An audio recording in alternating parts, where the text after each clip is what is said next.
देखिए, सबसे पहले आज जिस देश में हम लोग निवास करते हैं अब एक लोकतांत्रिक देश है, धर्मनिरपेक्ष देश है।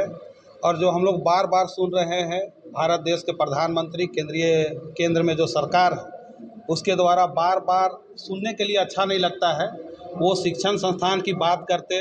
कई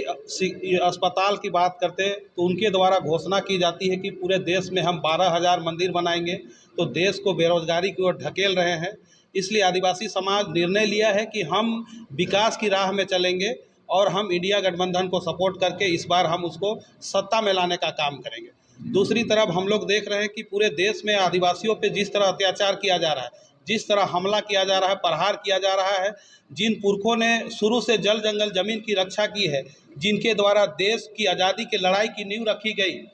आज उनके परिवार पे, उनके बाल बच्चों पे हमला करना, कई तरह के कानूनों पे संशोधन करके, वन अधिकार अधिनियम में संशोधन करके कैसे आदिवासियों को वन क्षेत्र से बाहर किया जाए, जिनके द्वारा आज पूरे जीवन की कल्पना की जाती है, उसको चलाने की कल्पना की जाती है, जिन दो लोगों के द्वारा प्रकृति का रक्षा का संकल्प लिया जाता है, उन आदिवासियों को मिटाने के लिए भारतीय जनता पार्टी ने एक जो प्रोपगंडा अपनाया है। आज आदिवासी जाग चुके हैं। इसीलिए सभी लोगों ने, जितना भी संगठन है, मैं भारत केंद्रीय सरना समिति भारत के अध्यक्ष होने के नाते पूरे देश के आदिवासियों से अपील करता हूं कि आप एंटी बीजेपी वोट करें, इंडिया गठबंधन के तमाम प्रत्याशियों को आप जिताने का काम करें, ताकि आज जो भारतीय जनता पार्टी के लोगों ने बार बार जो ये नारा दे रहे हैं कि 400 पार हमें आप सीट दो तो हम संविधान बदल देंगे। जब देश आज़ाद हुई, बाबा साहब भीमराव अम्बेडकर,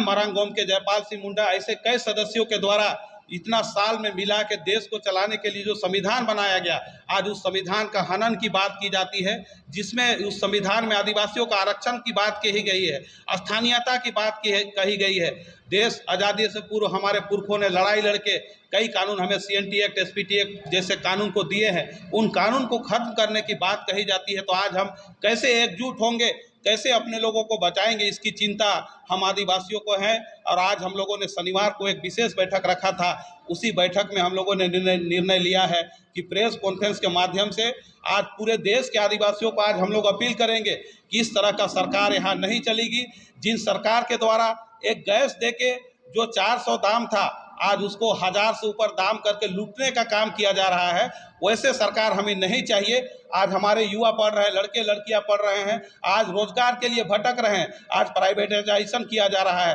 बैंकों का उसको प्राइवेटाइजेशन किया जा रहा है, उसमें रोजगार नहीं बच रहा है। आज रेलवे में वैकेंसी नहीं है, जहां 3-4 करोड़ प्रति वर्ष वैकेंसी होता, आज वैकेंसी नहीं होने के कारण आज रोजगार के लिए पढ़े लिखे युवा भटक रहे हैं। तो आज उनको एक प्राइवेट कंपनी में अगर नौकरी दी जाएगी, जहां सरकारी में उनको 40,000 तनख्वाह मिलती, 10,000 में कैसे नौकरी करेंगे वो लोग। तो कई जगह कौशल विकास के नाम से भी ट्रेनिंग दिया जा रहा है और उनको दिल्ली भेजा जाएगा और वहाँ 15,000 तनख्वाह मिलेगा, तो 15,000 तो वहाँ रहने का खर्चा होगा, तो क्या चलेगा परिवार। इसलिए मैं घोर विरोध करता हूँ वैसे पार्टी का भी, और अपने तमाम लोगों से अपील करता हूँ। और हम लोग काम भी शुरू कर दिए हैं, गांव-गांव जो जाके अपने लोगों को वोटिंग के लिए निकालेंगे और एक एक मत हम लोग इंडिया गठबंधन की ओर देने का काम करेंगे।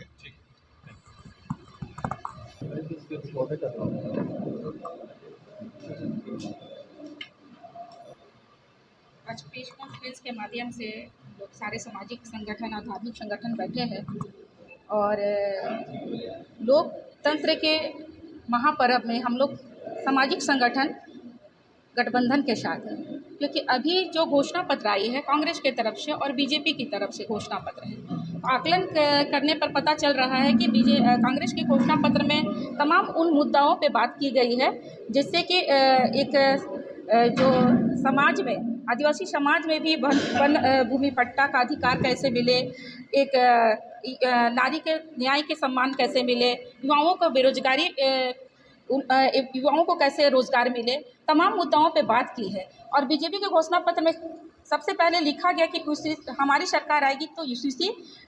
लागू कर दिया जाएगा। इससे तमाम हम लोग आदिवासी समाज आहत है और हम लोग इंडिया गठबंधन को हम लोग वोट देना चाह रहे हैं। और जितने भी हम लोग सामाजिक संगठन हैं, जिस तरह हम लोग सब संगठित होकर टोला मोहल्ला जाके हम लोग किस तरह से पोलिंग कराए, वोटिंग कराए, इस पर हम लोग आज सहमति बनाने के लिए और अपनी तरफ से प्रयास समाज अपनी तरफ से हम लोग प्रयास कर चुके हैं कि हम लोग किस तरह से गांव टोला मोहल्ला का हम लोग एक सही मायने में किस तरह से वोटिंग हो और ज़्यादा से ज़्यादा मत हम लोग कांग्रेस प्रत्याशी यशस्विनी सहाय को दिलवाए। आदिवासी केंद्रीय परिषद महिला अध्यक्ष।